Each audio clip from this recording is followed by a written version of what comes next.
Good morning વિદ્યાર્થી મિત્રો.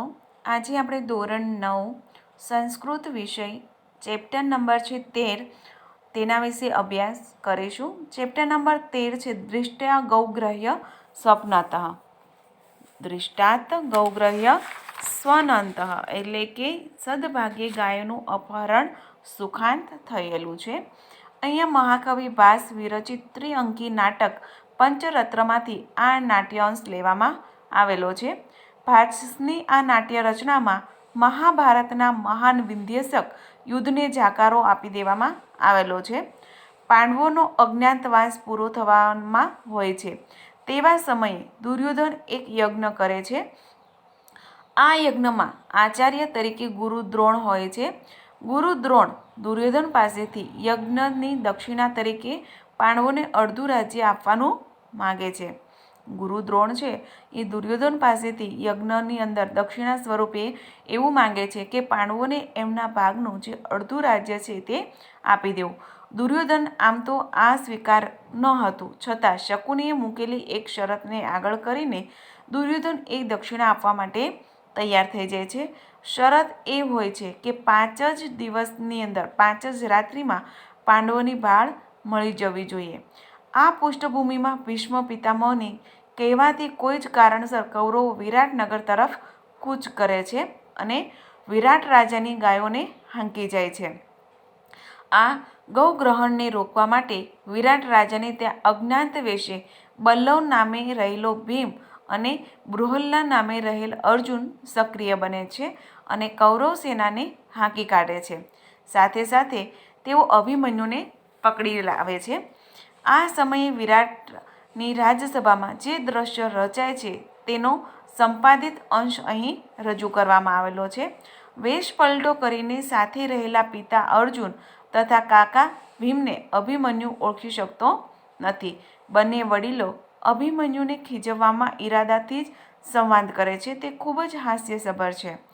આ સંવાદ કોઈ પણ પ્રેક્ષકને હાસ્યરસથી તૃપ્ત કરી દે એવો છે. અહીં અભિમન્યુના બહાને વિરાટ રાજાને તથા સૌને પાંડવોની વાસ્તવિક ઓળખ થાય છે.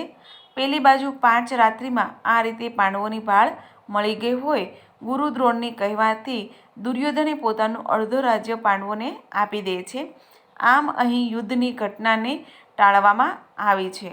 અહીંયા ઘટના માત્ર 5 રાત્રિના સ્વપ્ન થતી હોય આ નાટકને પંચરાત્ર એવું નામ આપવામાં આવ્યું છે. એટલે કે અહીંયા દ્રોણાચાર્ય એટલે કે દ્રોણે જે તેમને વચન આપેલું છે કે 5 રાત્રિની અંદર દુર્યોધન કહે છે કે અમને ગોતી લાવો તો અમે એમને અડધું રાજ્ય આપીએ. અને અહીંયા 5 રાત્રિની વાત હોવાથી અહીંયા પંચ રાત્ર એવું નામ એમને આપવામાં આવેલું છે. હવે અહીંયા જે ભીમ અને અર્જુન છે, બલ્લવ નામે ભીમ અને બૃહલા નામે અર્જુન છે, એ બંને જ્યારે ભેટો થાય છે અને જે વાતચીત થાય છે, જે સંવાદ થાય છે, એ સંવાદ અહીંયા રજૂ કરવામાં આવેલો છે. હવે આપણે જોઈએ છીએ લેસનમાં પ્રવિશ્ય એટલે કે પ્રવેશ કરીને. ભટ્ટ જયતુ મહારાજ. ભટ્ટ છે એ કહે છે કે મહારાજની જય હો. ભટ્ટ એટલે કે સૈનિક અથવા તો યોદ્ધા. એ કહે છે કે મહારાજની જય હો. રાજાની સમક્ષ આવે છે અને કહે છે પ્રિય નિવેદન મહારાજય. પ્રિય નિવેદન મહારાજ. પ્રિયમ નિવેદન એટલે કે શુભ સમાચાર છે મહારાજ. અવર્જિતમ ગૌગ્રહ્યમ. અવર્જિતમ ગૌગ્રહ્ય. અવર્જિત એટલે કે ગાયોના દળને, ગૌગ્રહ્ય એટલે કે ગાયોના દળને પકડી લીધું છે, જીતી લીધું છે. અપયાતમ ધૃતરાષ્ટ્ર. અપયાતા એટલે કે નાસી ગયા છે. કોણ? ધાતરાષ્ટ્ર. ધાતરાષ્ટ્ર એટલે કે ધૃતરાષ્ટ્રના પુત્રો. કોણ છે? પાંડવો. ધૃતરાષ્ટ્રના પુત્રો પાંડવો છે તે અહીંયાથી નાસી ગયા છે. એટલે કે સૈનિક છે એ રાજાની પાસે આવે છે અને પ્રવેશ કરીને કહે છે સૈનિક કે મહારાજનો જય થાવો. મહારાજને શુભ સમાચાર આપું છું કે ગાયોનું અપહરણ જીતી લીધું છે. કે જે આપણી ગાયોનું અપહરણ થઈ ગયું હતું એ ગાયો પાછી આપણે જીતીને લાવી દીધી છે. અને જે ગાયોને ચોરનાર હતા ધૃતરાષ્ટ્રના પુત્રો પાંડવોને કૌરવો તે નાસી ગયા છે. રાજા કહે છે અપૂર્વ એવમ તે હર્ષ. એટલે રાજા કહે છે કે તારો આનંદ જાણે અપૂર્વ છે, કે અપૂર્વ એટલે કે જે આપણે કલ્પી ન શકાય એવો તારો આનંદ છે. બ્રૂહી કેનાસી વિસ્મિતમ, અહીંયા શું કહે છે? બ્રૂહી એટલે કે બોલ, કેનાસી કેન વત્તા અસી એટલે કે શાનાથી એ લોકો વિસ્મિત, તો કેમ આટલો બધો વિસ્મય પામેલો છે, કેમ આટલો બધો આનંદિત છે? રાજા છે એ એમના સૈનિકને કહે છે કે તને જોતા, તારા જે શબ્દો છે એ સાંભળતા તો મને લાગે છે કે તારો આનંદ કંઈક અલગ જ છે. બોલ, તું શેનાથી વિસ્મિત પામેલો છે? એટલે સૈનિક કહે છે કે અશ્રેધ્યમ પ્રિયમ પ્રાપ્ત સૌભદ્ર ગ્રહ્યમ ગતઃ.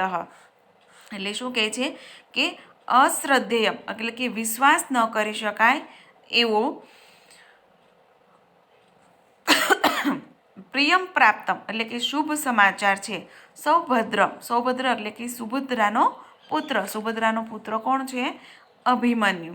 એટલે શું કહે છે કે અશ્રેધ્ય એટલે કે વિશ્વાસ ન કરી શકાય એવા પ્રિય પ્રાપ્ત સૌભદ્રાનો પુત્ર એટલે કે અભિમન્યુ ગ્રહણમ ગતઃ. ગ્રહણમ ગતઃ એટલે કે પકડાયો છે. પોતે ગાયોને તો પાછી લઈને આવેલો છે, પણ બીજો આનંદ તો એ પણ છે કે તમને વિશ્વાસ પણ નહીં આવે કે સુભદ્રાનો પુત્ર અભિમન્યુ છે એને પણ પકડ્યો છે. રાજા કથમ ઇદાની ગૃહિતમ. રાજા કહે છે કે કઈ રીતે અત્યારે પકડાણો છે? ગૃહિત એટલે કે પકડો, અને કથમ ઇદાની એટલે કે કઈ રીતે પકડાણો છે? એટલે સૈનિક કહે છે રથમાં આસાધ્યમ નિશંકમ બાહુભ્યમ વર્ત તારિતમ. શું કહે છે? બાહુભ્યામ એટલે કે બાહુઓ વડે, નિશંકમ એટલે કે શંકા રાખ્યા વગર, બેધડક, રથમ આસાધ્યમ એટલે કે રથ પ્રાપ્ત કરીને. અહીંયા કહે છે કે રથ મેળવીને, રથમ આસાધ્ય એટલે કે રથ મેળવીને કોઈ પણ પ્રકારની શંકા વગર બાહુઓ વડે અવતારિત એટલે કે નીચે ઉતાર્યો છે. અવતારિત એટલે કે નીચે ઉતાર્યો છે. સૈનિક કહે છે કે રથ મેળવ્યું, એ જે રથમાં આરૂઢ થયેલો હતો, એ જે રથમાં બેસીને આવ્યો હતો, એ રથ અમે મેળવી અને બે ધડક એને બાહુઓ વડે અમે નીચે ઉતાર્યો. એમના હાથ પકડીને અમે એમને નીચે ઉતાર્યો છે. રાજા કેન એટલે કે કોણે? એટલે રાજા કહે છે કે કોણે નીચે ઉતાર્યો? એટલે સૈનિક કહે છે વિલેશ નરેન્દ્ર મહાસનેમ વિનિયુક્તમ બલ્લવતેન. એટલે રાજા સૈનિક શું કહે છે કે વિલેશ વિલ વત્તા એશ, ખરેખર આ નરેન્દ્ર એટલે કે મહારાજ, વિરાટેશ્વર, મહાનસ એટલે કે રસોડામાં કામ કરનાર, વિનિયુક્તમ એટલે કે નિયુક્ત કરેલા, આપણે જે રસોડામાં જે મહારાજને નિમેલા છે તે, બલ્લવ નામધારી ભીમે, તેનહી એટલે કે તેથી જ, સત્કૃત્ય સત્કારીને, તેનેથી સત્કૃત્ય એટલે કે સત્કારીને તેણે ઉતાર્યો છે. એટલે સૈનિક કહે છે કે જેને આપણે ખરેખર આ નરેન્દ્ર છે, મહાસન એટલે કે મહારાજ, જે આપણે રસોડામાં તેને નિયુક્ત કરેલા છે, તે બલ્લવ ભીમે તેમને પકડ્યો છે રાજા વડે. એટલે રાજા તે ખરેખર એને આપણે રસોડામાં નિમેલો હતો તે બલ્લવે તેણે નીચે ઉતાર્યો છે. રાજા કહે તેનહિ સત્કૃત્યમ પ્રવેશામી અભિમન્યુ. એટલે રાજા કહે છે તેથી જ સત્કારીને અભિમન્યુને પ્રવેશ કરાવો. બૃહનલે પ્રવેશંતુ અભિમન્યુ.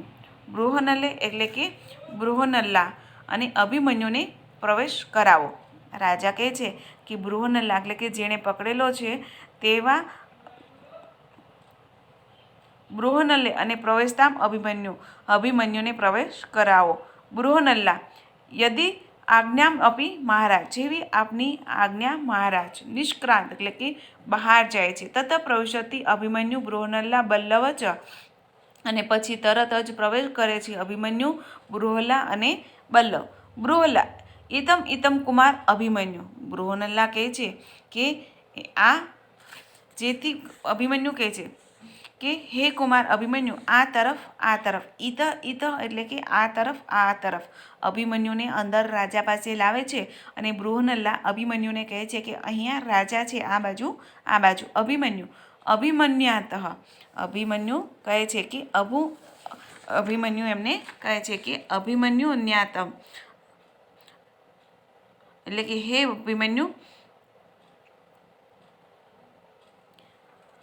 કથમ અભિમન્યુ નામાહ ભો કિમ ન નામાભિ ભાષંતિ ક્ષત્રિય અત્ર.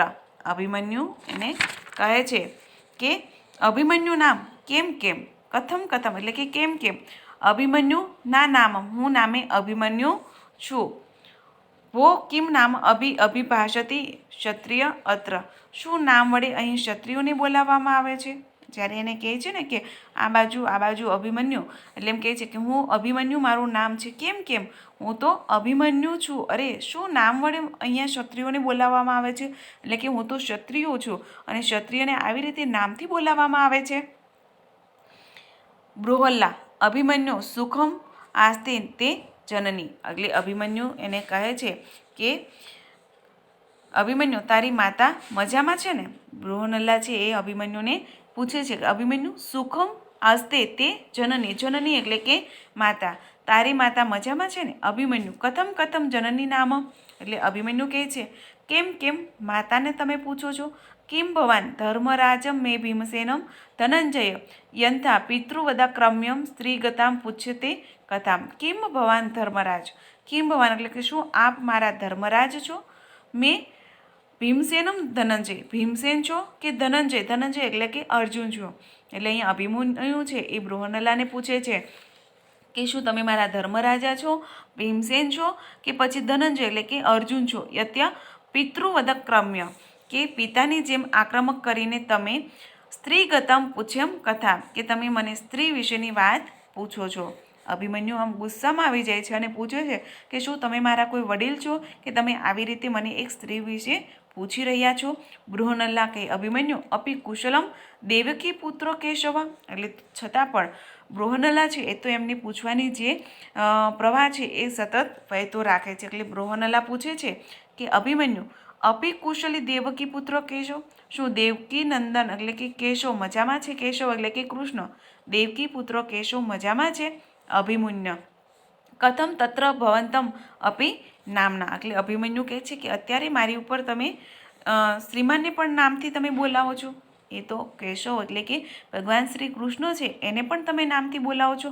અથમ કિમ હાજી, અથમ કિમ હાજી કુશલી ભવંત સંતુષ્ટ, આપણા સંબંધી કૃષ્ણ ઉર્ભો પરસ્પર અવલોક્યમ, એટલે કે બંને એકબીજાની સામે જુએ છે.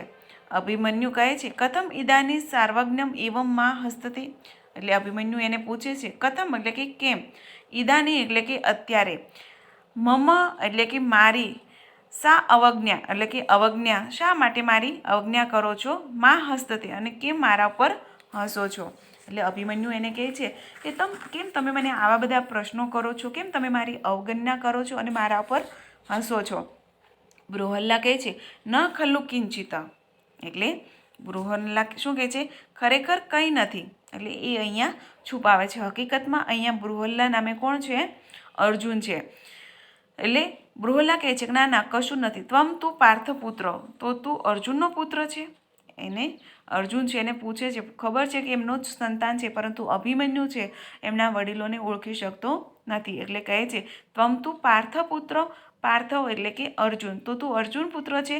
જનાર્દનન તવ માતુલ, માતુલ એટલે કે મામા, જનાર્દન તારા મામા છે. જનાર્દન એટલે કે કૃષ્ણ, કૃષ્ણ તારા મામા છે.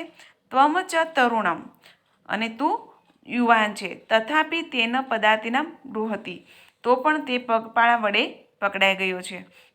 એટલે એને કહે છે કે તું તો કેવા બહાદુર કુળનો પુત્ર છે કે જ્યાં અર્જુન શું તારા પિતા છે, કૃષ્ણ શું તારા મામા છે અને તું તો યુવાન છે છતાં પણ તું પકડાઈ ગયો છે. અભિમન્યુ અલ્પ સ્વચ્છંદ પ્રલાપેનમ, એટલે અભિમન્યુ છે સ્વચ્છ રીતે પ્રલાપ કરતો રહેવા દે છે. અસ્માકમ કુલે આત્મશ્લાઘામ ઉચિતમ ન અસ્તિ, અસ્માકમ એટલે કે અમારા, કુલમ એટલે કે કુળમાં, આત્મશ્લાઘા, આત્મશ્લાઘા એટલે કે સ્વપ્રશંસા, ઉચિતમ ન અસ્તિ એટલે કે તે યોગ્ય નથી. તમે જે મને ઓળખાણ આપો છો જે તે વ્યક્તિ સાથે, પરંતુ અહીંયા હું તમને કહેવા માગું છું કે પોતાના કુળનો આત્મપ્રશંસા કરવી એ યોગ્ય નથી.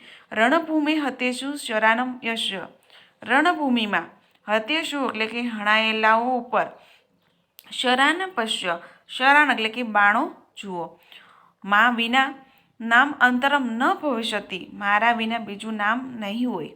અહીંયા શું કહે છે કે બાણ જે રણભૂમિની અંદર જ્યાં શણ એટલે કે બાણોની શૈયા એટલે કે પથારી ઉપર જે સૂતેલા છે એમાં જુઓ બીજું નામ નહીં હોય. બૃહનલા આત્મગતમ. બૃહનલા છે એ મનમાં ને મનમાં કહે છે કે સમ્યક આહમ કુમારમ. સમ્યક એટલે કે આ કુમાર ખરેખર બરાબર છે. પ્રકાશમ મોટેથી.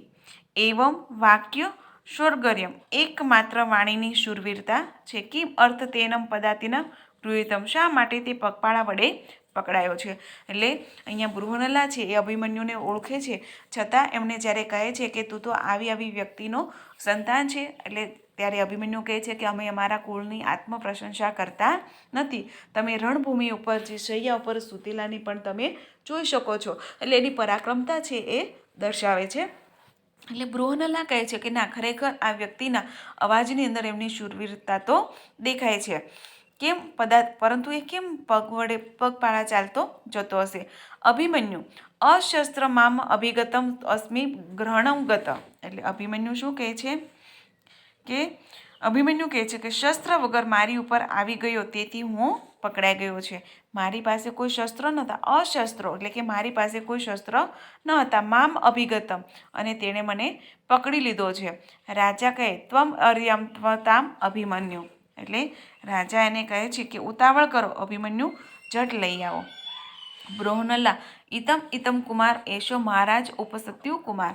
એટલે બૃહનલા છે આ તરફ આ બાજુ કુમાર એશો મહારાજ, આ મહારાજા છે ઉપસત્યુ કુમાર અને તેમની પાસે કુમાર પાસે જાઓ.